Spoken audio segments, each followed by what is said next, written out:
Viral হওয়ার নেশায় তোমাদের প্রিয় অ্যাপ টিকটকে যে যেমনে পারতেছে তেমনে পাগলামি সাগলামি করতেছে। তো এসব পাগলামি সাগলামি দেখে আমি কেমনে চুপ থাকি তোমরাই বলো। টিকটকে বেড়ে গেছে গরু আর ছাগল, এমন রোস্ট করবো এবার সবগুলো হয়ে যাবে পাগল।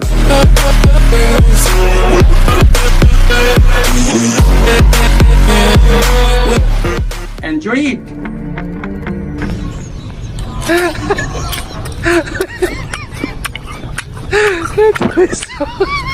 সেই স্বাদ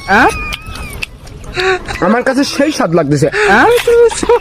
না মানে ভাই আমি কিছু বুঝি না, এর মুখে এত রুচি আসে কোথা থেকে? যে জিনিস সে কাঁচা খাচ্ছে আর বলতেছে সেই স্বাদ, এই জিনিস কাঁচা খায় হাতি। আরে ভাই হাতি যদি ওইভাবে খাইতো আর বলতো সেই স্বাদ, তাইলে নাই মেনে নিতাম। কিন্তু সে মানুষের যেভাবে খাচ্ছে এতে তো হাতিও তার খাওয়া দেখে লজ্জা পাবে।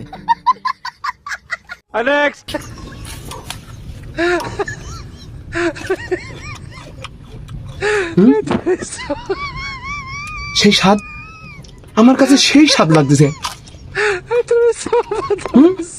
এত স্বাদ কে?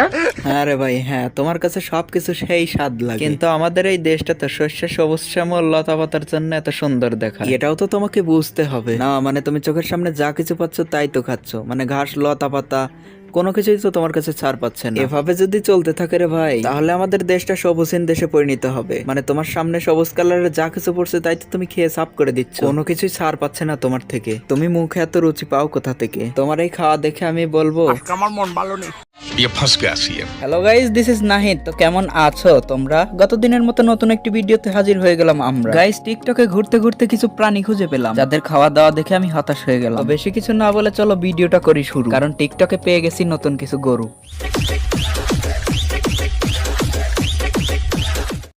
মনে হয় যে উটের গোস্ত খাচ্ছি ভাই, বিশ্বাস কর ভাই, যে খাই নাই সে কোনোদিন বুঝবো না যে এটার স্বাদ কত ভাই। উটের গোস্ত সিনা খাচ্ছি।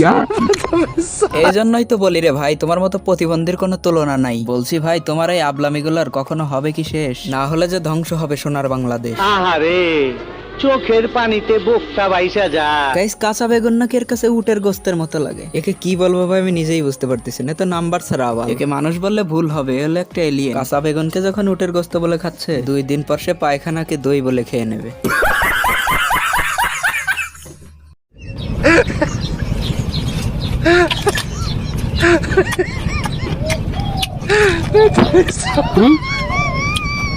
এত স্বাদ কে?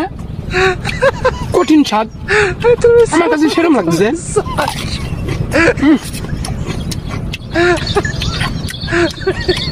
ভাইরে ভাই আমাদের তো এমন হয় যে আমাদের কোনো সময় রান্না করা জিনিসই খেতে ইচ্ছে করে না, কিন্তু তোমরা একবার এর মুখের রুচিটা দেখো, কাঁচা জিনিসগুলোই তার কাছে সেই স্বাদ লাগে। মানলাম যে সবকিছু সে ভাইরাল হওয়ার নেশাই করছে, কিন্তু ভাই তোমরা একবার এর মুখের এক্সপ্রেশনটা দেখো, মনে হয় যে আসলে এর কাছে সবকিছু সেই স্বাদ লাগে। বাট হাউ ইট পসিবল জানি না।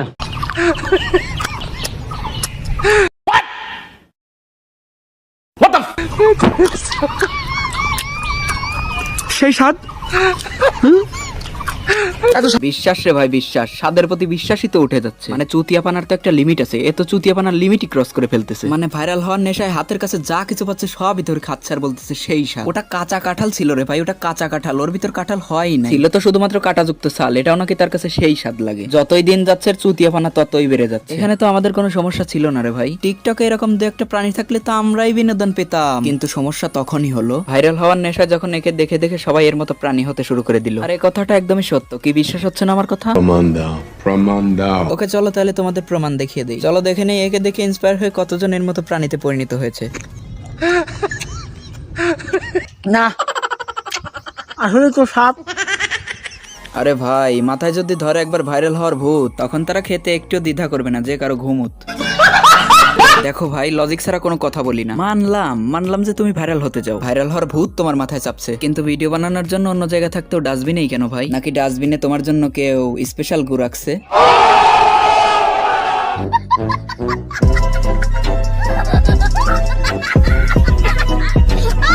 এত স্বাদ আমার কাছে সেই লাগছে, সেই স্বাদ, এত স্বাদ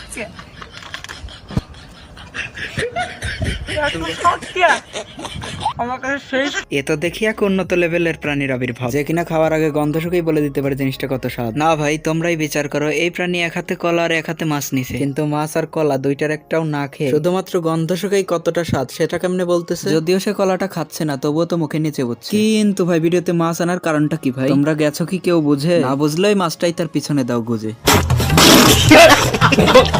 না, খাবো না, টেস্ট করবো।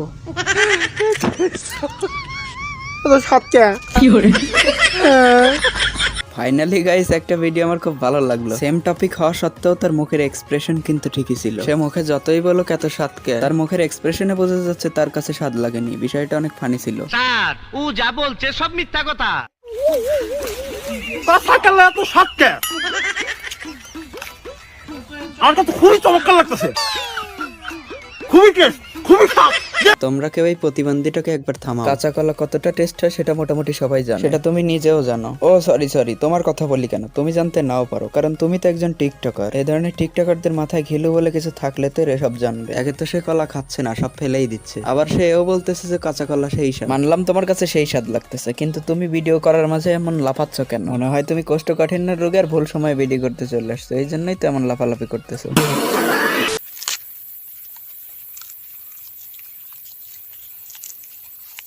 এত স্বাদ কে? এত স্বাদ কে?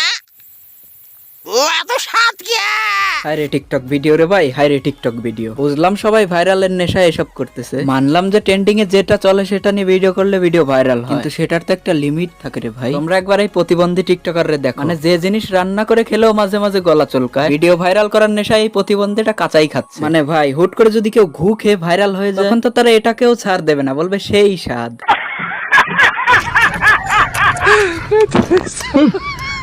সেই স্বাদ।